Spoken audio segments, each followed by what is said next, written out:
Hello students, welcome to account class. हम dissolution of partnership firm chapter कर रहे हैं। इस चैप्टर में हम सीख रहे हैं कि डिसोल्यूशन ऑफ फॉर्म के समय अकाउंट्स की सेटलमेंट कैसे की जाती है।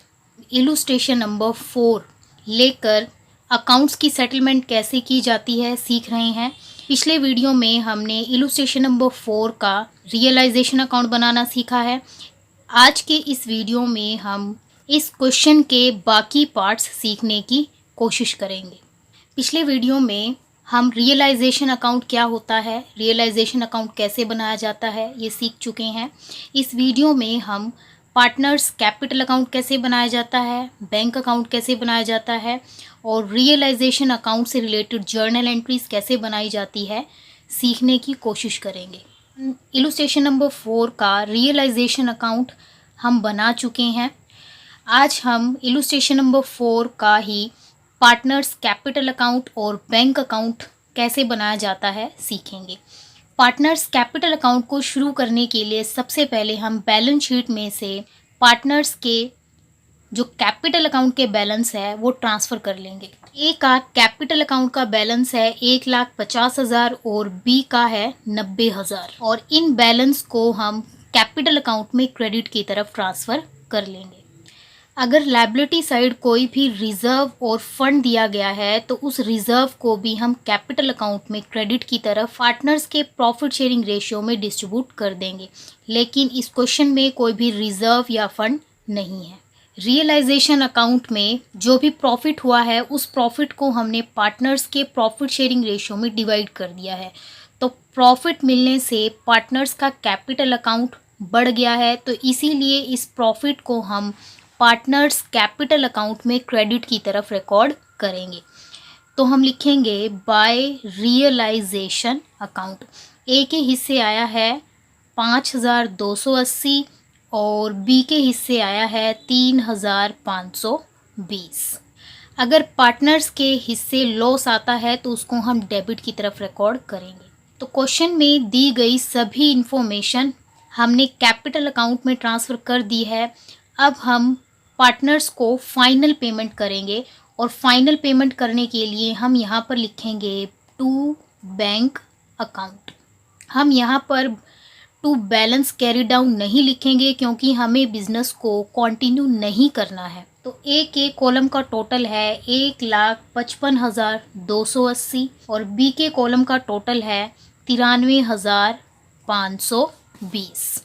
तो ए को हम पेमेंट करेंगे 1,55,280 और बी को पेमेंट करेंगे 93,520।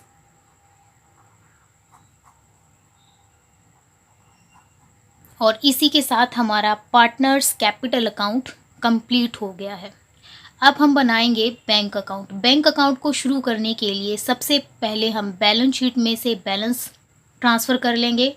बैंक का जो बैलेंस है वो हम डेबिट की तरफ ट्रांसफ़र करेंगे, इसलिए लिखेंगे टू बैलेंस ब्रॉट डाउन। और बैलेंस शीट में बैंक का बैलेंस हमें दिया गया है 7,000। यदि बिजनेस में कैश या बैंक आता है तो हम इस तरफ रिकॉर्ड करेंगे और यदि पेमेंट करने से कैश और बैंक चला जाता है तो उसको हम क्रेडिट की तरफ रिकॉर्ड करेंगे। तो रियलाइजेशन अकाउंट में एसेट्स को सेल करके कैश रियलाइज हुआ है 2,62,000। तो उस बैंक बैलेंस को हम रिकॉर्ड करेंगे डेबिट की तरफ क्योंकि कैश बिजनेस के अंदर आ रहा है। तो हम लिखेंगे टू रियलाइजेशन अकाउंट। ये कैश कहाँ से आया है? एसेट्स को रियलाइज करके आया है 2,62,000। इसी तरह डेबिट की तरफ कुछ लायबिलिटीज़ और एक्सपेंसेस पे किए हैं। पे करने से कैश बिजनेस से बाहर चला गया है 20,200, तो उसको हम रिकॉर्ड करेंगे क्रेडिट की तरफ by realization account. Liabilities and expenses paid 20,200। Partners को भी हमने पेमेंट किया है, तो ए को और बी को पेमेंट करने से कैश बिजनेस से बाहर चला गया, तो इसीलिए पार्टनर्स को जो भी हमने पे किया है उसको भी हम क्रेडिट की तरफ रिकॉर्ड करेंगे। तो ए को हमने पे किया है 1,55,280 और बी को हमने पे किया है 93,520। इसी तरह अगर किसी और ट्रांजैक्शन से कैश आ रहा है तो हम उसको डेबिट की तरफ रिकॉर्ड करेंगे, और अगर कैश बिजनेस से बाहर जा रहा है तो उसको हम क्रेडिट की तरफ रिकॉर्ड करेंगे। तो इलुस्ट्रेशन नंबर 4 के सभी बैंक से रिलेटेड ट्रांजैक्शंस हमने बैंक अकाउंट में रिकॉर्ड कर ली है। अब हम बैंक अकाउंट का टोटल करेंगे। तो डेबिट साइड का टोटल आ रहा है 2,69,000, और अगर हम क्रेडिट साइड का टोटल करेंगे तो क्रेडिट साइड का टोटल भी आएगा 2,69,000।